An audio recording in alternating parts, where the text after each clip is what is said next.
love you and I don't really like your behavior right now is a thing we often talk about. Right to comfort is the belief that those with power have a right to emotional and psychological comfort, that scapegoating those causes discomfort, and equating individual acts against a white person with systemic racism that targets people of color. So those will be in the chat function. And what Dan and other people here are going to facilitate is putting you into some small groups to reflect on those characteristics. And we thought that 2 framing questions would be helpful for today. The first question is about you. The second is actually about First Church.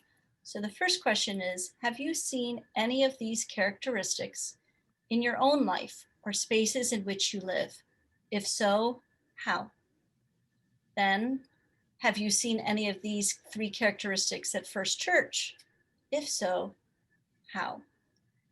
We'll have time to discuss, reflect as a small group, then we'll come together again as a whole group before we wrap up. Over to you, Dan.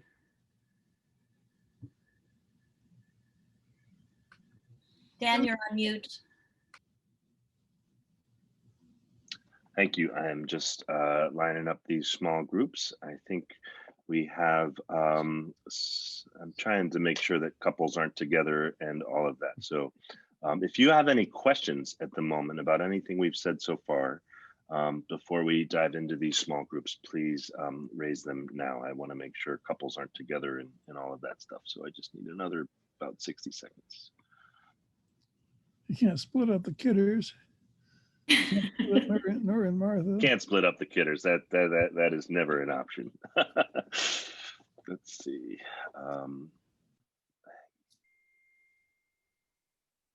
Okay, I think this is looking good. Okay, we will see you back here, Stephanie. About when do you think? Should we take? So I think we had thought about 15 minutes or so. Is that enough time? Yeah, there's about 4 people in each group. Some have 5. So you should have some time to talk about these questions. Okay, thank you, everybody. We'll see you soon.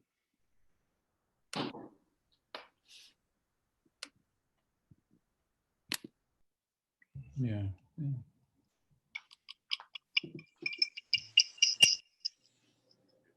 Yeah. That was abrupt. Warn you. Welcome back, everyone. Did you not get my warning? Yeah, Warning. We keep thinking the minutes are longer than what they are, so we keep talking. It does kind of feel like you're being like pulled through some sort of time-banded vortex from some Bill and Ted's Excellent Adventure, you know, like it's something strange.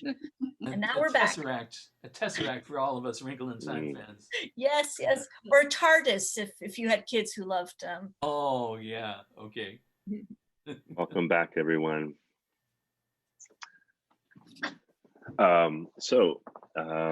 We'd love to hear any insights or takeaways, and also just post a more general question in the chat. We've now looked at 6 of these. Last week we looked at urgency, a sense of urgency, and worship of the written word, and what's the third one from last week? Fear of open conflict. Yes, thank you. And this week, either or thinking, perfectionism, right to comfort. Again, insights from your conversations now, or if people have a more general reaction to which of these are resonating with you or resonating with us at First Church in this particular culture of ours. I'd like to open it up. Well, one of the things we talked about in our group toward the end was the level of comfort with the type of music that we have, and whether, you know, some of us are made very uncomfortable by the Sundays when Issa Bibbins is there. Not that we don't like him, he's obviously a nice guy and he does beautiful things with the piano, but it's not what we're used to. And so we're not comfortable. We're so conscious of it that it interferes with our ability to worship. That's how it feels. And then other people in the group said that that's their favorite thing. So, what I take from that is we need to learn to not think so much about our own level of comfort with that or anything else. Thank you, Susie. Again, toward the end of our group discussion, I think we got into a conversation about welcoming that, to me anyway, and I hope to the others in our group, related to the right to comfort. I remember many years ago, someone at First Church made the comment that he had to deal with all kinds of different people during the week in his work job, and he was so happy to come to church on Sunday and be amongst his own. And that's a kind of a right to comfort reaction to a situation where we've been saying maybe we should challenge our rights to comfort. Maybe we should take some risks and move out. But it's sort of related in the minds of folks in our group to our reluctance or our ability to reach out to people that have come to service, that come to coffee hour, that it's a whole, and it's kind of a, I didn't think about this before, but a way of looking at radical welcome. And I think that's something we need to follow up on. Yeah. If I could follow up on that statement, on a practical level, we talked about the greeting, giving peace, going out and greeting people, but how sort of brief it was, and not everybody knows each other.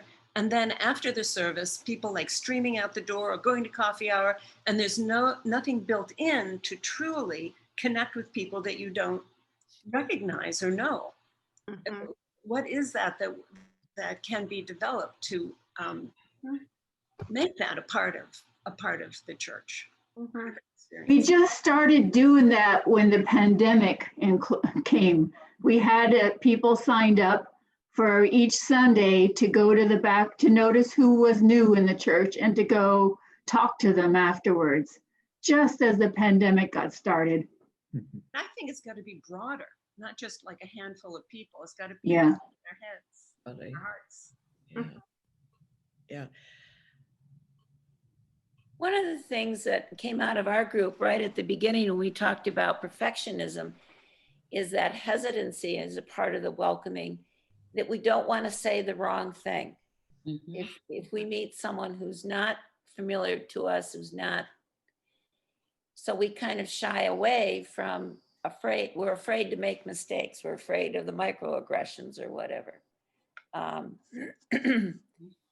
So it's maybe something that we need to look at as we work toward this becoming more multiracial, how we get to feel more comfortable with oopses. Mm-hmm. Well, really interesting the way these things are connecting, right? The perfectionism and the right to comfort. Are we, afraid to blow it because we'll feel uncomfortable when we do? Who else had a comment? Let's see, Kathy, Yeah. and then Anne, and then we'll come back to Susie if nobody else. I see the one side that we need to be welcoming, but on the other hand, I remember when I moved to Newburyport for a while, and I was new, just searching for churches. And after a while, I got really irritated by what I felt was phony. Hello, how are you? You know, they want me to join. I just came to try to have peace with myself and try to to have the space to decipher whether or not this was a place I wanted to worship. I wasn't ready yet to make friends there. So I always remember that when I'm trying to decide how friendly I'm going to how I'm going to approach a person about how I felt at that time. So I see both sides of it, but I always remember that experience in Newburyport, and I felt a little harassed after a while. So Thank you. Mhm. Anne. Yeah, just wanted to say something about this idea of comfort. It doesn't feel like church should be a place where you just settle in and feel comfortable. You should, in a way. I'm just I'm thinking out loud. It should feel like home and that you're loved and appreciated, which I do.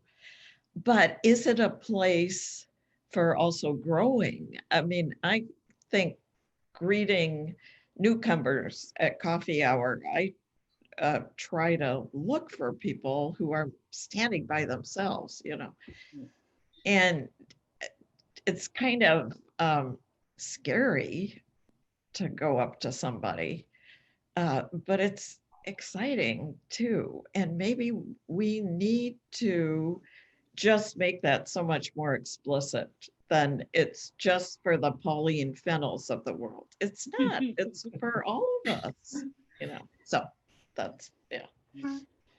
Sounds like both Anne thinking. Comfort and discomfort. That's right. Well, both.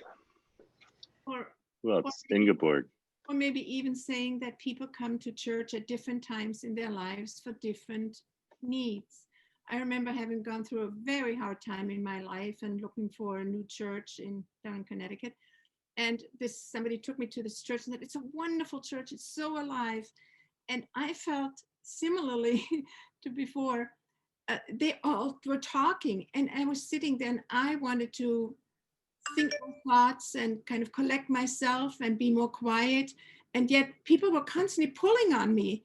And you constantly got up and down, and it was by far too active.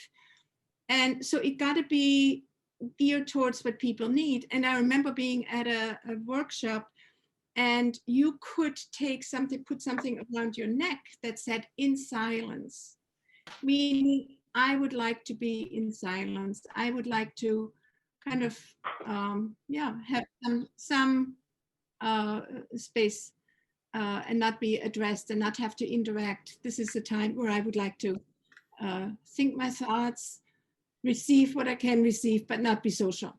So maybe it's both and, making some space and finding some ways to include different things, different needs at different times. Mhm. Holly. I've got an idea on that. Maybe we can find like a peace pin or some kind of,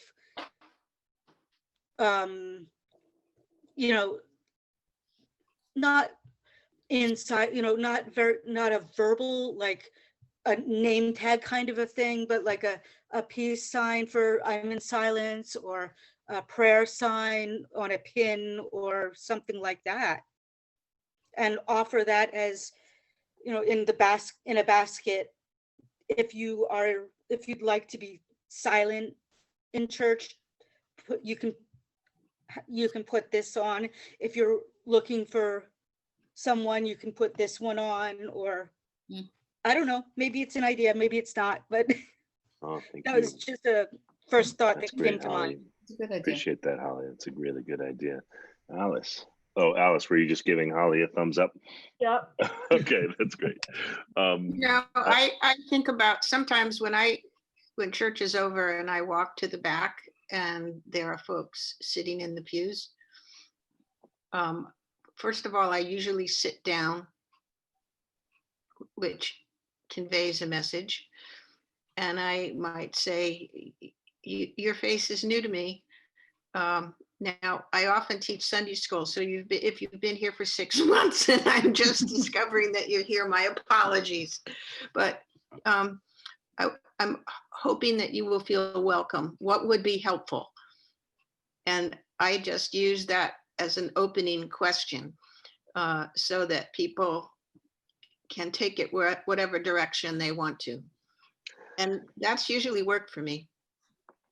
I love the way that these topics are prompting us to think about becoming a more welcoming culture. And I think that's a whole important strand of ongoing conversation. Love the ideas we're hearing. And I'm mindful too that this is not just about becoming a more welcoming culture. There are things we can do to become a more welcoming culture that may not acknowledge that by virtue of not being welcoming in X, Y, or Z ways, we're still a white supremacist culture. And I think what these prompts are intended to do is invite us to think about the ways that we hold power, hold comfort, the way that we hold our relationships, and invite us to sort of rethink those a little bit more from the inside. How do these conversations not only change the way we talk to others who are new to First Church, how do they change the conversations we have with ourselves? And a part of me, when we get very oriented towards, well, what can we do to make this better? There's a way of externalizing that a little bit and a way of kind of thinking, well, if only we do X, Y, or Z, then we won't be a white supremacist culture anymore. I don't think that that's true. I think that this is so deeply in our bones and in our DNA, our spiritual DNA, that it's going to require more self-awareness, more kind of internal conversations. And I just want to sort of pose that as a further invitation for folks. Lexi, you had your hand up. Yeah, I just wanted to lift up some things that I heard in my group, just a few. Amy brought up that something that and Amy, if you want to speak to this now, feel free. But she brought up something that she's observed in our culture of whenever people, go to speak on something, they often qualify their statement with, I'm not an expert, or so-and-so could say this better, or this isn't exactly articulate. And it's really rooted in that perfectionism, that I'm not enoughness, that, educated academia, New England, Harvard Square culture has. And what are we saying to other people who, might not even articulate, as well as we're articulating, or what are we saying to ourselves about our own self-worth and our own self-confidence and just being who we are. And so our group kind of asked, how can we make room for imperfection in our interactions with one another? And then Paul brought up something really wonderful that I know that we've been talking about for a while, but a practice of listening and a posture of listening, because we all kind of observe that other people have said that white people don't listen very often, and they talk a lot, way more than we should. And so how do we refrain from talking and listen more?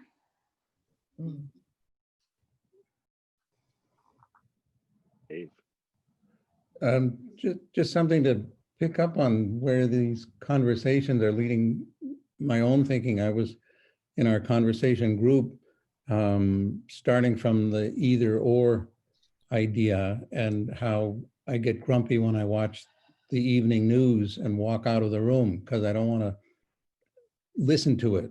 And it's either or. And I realize as I think about that more, it's extremely egocentric. And one of the things that I think has been so unusual about the Wednesday meetings and conversations, the Return to God conversations with Carlisle and Dan and all the others who are there, is coming to realize, I am not the center. God is there. And those conversations, these conversations have been helping me to sense that more deeply. And it isn't simply that we have conversations with ourselves, we have conversations as people, we have conversations as church, important as all those are, but also that we are in God's presence. And there might be some ways in which we can open up to that in new ways and listen to how we're being called, not just articulate our notions of it. Thank you, Dave. Carrie. Thanks. I really appreciate everything everyone is saying. It's in respect of listening, sometimes I think, oh, I have a thought, and then it disappears as I listen more intently to everyone else. But one of the things that we talked about in our group is how storytelling can help us move past all three of these kinds of things if we do listen, because it allows us to begin to think, oh, their experience. I know I said the word lived experience. We're hearing it so much that we can't hear it and ingest it anymore. But really the power, that's what the Bible is. It's power of storytelling, and we can see ourselves or be challenged not seeing ourselves in stories. One thing that my husband and I were talking about yesterday and just seems really relevant right now, and I would invite us all to maybe think about this, and I'll post a link in the chat, but you know, this week is Thanksgiving, and for Indigenous peoples, there are a group of people who have instead called the National Day of Mourning. And that really has challenged me and my family to think about, but wait a minute, you know, my Thanksgiving isn't about erasure of Indigenous peoples. It's, you know, it's about being with family and giving thanks for that, what's in your life. And even if the story isn't true, it's a story of people from very different places and backgrounds coming together to share. And it doesn't matter that it's not historically accurate, right? So I myself am trying to this week spend some time thinking about other people's perspectives on that, and you know, even raising that in conversations with my family this week. And it's really uncomfortable, and we disagree, and I want to be right when I'm talking about these things. Amen. Carrie, thank you for that timely invitation. There is actually in the bulletin this Sunday, you'll see shortly, if you scroll down, an invitation to either go to the National Day of Mourning and attend on Thursday in Plymouth. And if that does not feel comfortable given COVID, they said that they're going to do a live stream, and yet I have not seen a link or a posting to that yet, but I'm really hoping it's going to be there, because this Thanksgiving, unlike others, may give us an opportunity to listen all the more and to hear those different perspectives all the more. So thank you, Carrie, for that. Alice, please. Yes, following on that, there should be a notice coming up soon about a cooperative metropolitan ministries fundraiser that's got stories of different ethnic groups, representatives from different ethnic groups telling their stories. And I hope you'll consider signing up for that. Thank you. You know, it just occurs to me that the power of storytelling is the power of not getting into either or thinking. You can't just kind of like judge facts in the same way, oh, I disagree with that, if it's somebody's story. So thank you. Peggy. So our group had an interesting discussion about how the stories in the Bible that we have in our, you know, whatever it is, lectionary, if that's the right word, are so different. Like Carlisle in the sessions on Wednesday has been bringing different stories that we don't usually know about. And even I was struck by how on last Wednesday, he said he was doing Ezekiel about the dry bones. And he said, you know, so often, you know, all the time I'm growing up, I hear sermon after sermon about dry bones. And I was thinking, I don't know if I've ever heard, or maybe once, a sermon on dry bones. And so then Mary Robinson was saying, but if, you know, the things that ring true to oppressed people, Black people, Jews, are the harder stories that, you know, are breathing life into dry bones. The, you know, Exodus stories, the parts of Isaiah we tend to not read, which are just exhortations against injustice. and how even our stories that we tend to read may be comforting us, or because maybe we're not looking at some of the harder biblical passages that speak to oppressed people who are more oppressed and aren't in power. So I thought that was so interesting. Very interesting. I'm going to hand it to Stephanie to close us out, and I need to jump off in just a few minutes to go prepare for worship. So thank you all so much. And Stephanie, over to you for our last segment. Great. Yeah, and I hope Steve has shown up. So you'll be seeing him live in a few minutes. So what we had thought might be a nice way to wrap up is just to kind of share the silence a little together, and to invite us to share at risk of worshiping the written word, but perhaps use the chat function. And the final question that we asked last week was, what questions does this leave us with as our work going forward? We've been kind of talking about it, but you're invited now for a few minutes to just use the chat function. Happy to say that, to instruct people if they're not familiar with that. It's nice. The internet has provided many challenges. One of the benefits, however, is that with Zoom, you can save what people write in the chat function. So it's a nice way for those of us who are multi-level learners, who remember things both by hearing and by seeing and writing, to be able to revisit what many of you have shared here. So how to do that? How do you do that? So at the bottom of your Zoom window, you'll see these little icons, and there's one that looks like the little text bubble, and it says chat. Yeah. And if you click on that, to the right of your screen where all our faces are showing, and by the way, if you go to the top right of your Zoom screen, you'll see something that looks like lots of dots. People call that the waffle iron. If you click on that, you can change it to gallery view. And then you see everyone all at the same time. And the person who's speaking, in this case me, just has a yellow box highlighted. But back to the chat function, when you click on that chat on the bottom, to the right of everyone's faces will appear like a streaming scroll of chat functions. And what you'll see is that already in the course of our time together, people have been adding some links, we put the question prompts in there.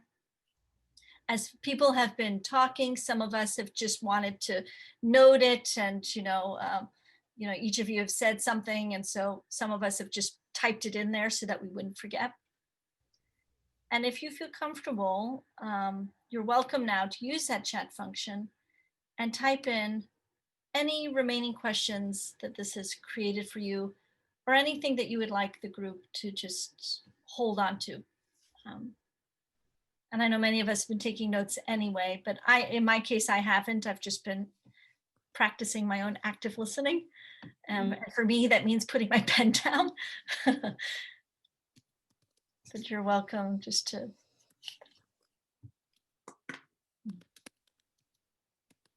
And as people type, you'll be able to see everyone else's comments. You can always reflect on what they said.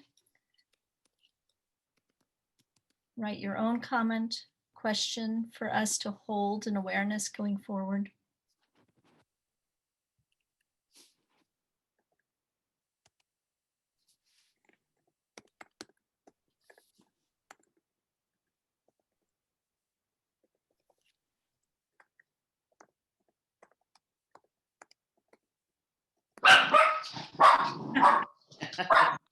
Puppy.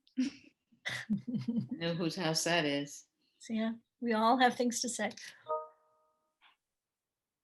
Oh, this chat function will automatically save. I think Lexi and Dan will have access to seeing everything that you type here.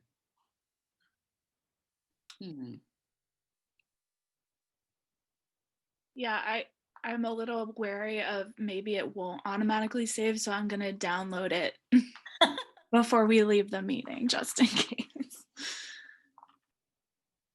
So if I click on file, would that download it? No, you have to click on, I don't know if you you as a participant can do it, but for me, it's like the ... button next to the file. Yeah. And then it says save chat. Got it. Thank you.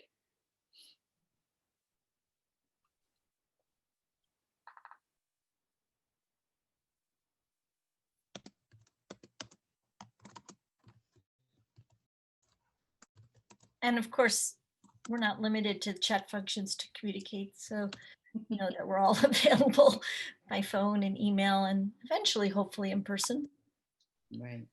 I just want to thank Stephanie for her beautiful facilitation skills, for her leadership in centering us this morning. And I don't know, personally for me, the past couple mornings have been really powerful. And I feel like we've done some real work together. So I just am expressing gratitude. And I extend it out to everyone. I definitely feel the connection with this group. So thank you.